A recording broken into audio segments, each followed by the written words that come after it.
తనకు ఒకరిద్దరు పిల్లలు చాలని చిన్నతనంలో తాను గడిపిన మధుర క్షణాలన్నీ వాళ్ళతో తిరిగి పొందాలని సినీ నటుడు నాగచైతన్య అన్నారు. శోభితతో ఆయన వివాహం వైభవంగా జరిగిన సంగతి తెలిసిందే.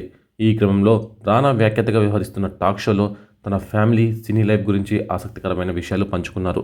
నాకు 50 ఏళ్ళు వచ్చేసరికి పిల్లలతో సంతోషంగా ఉండాలని అనుకుంటున్నా అని నాగచైతన్య అన్నారు.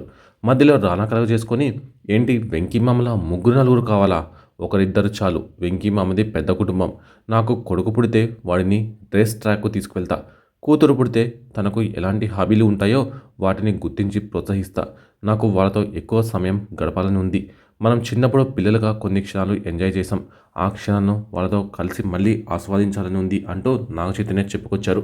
జీవితంలో నువ్వు సంతోషంగా ఉంటే విజయం సాధించినట్టే, కుటుంబమే నా లైఫ్, అది లేకుండా నా జీవితాన్ని చూసుకోలేను అంటూ నాగచైతన్య ఆసక్తికర కామెంట్స్ చేశారు.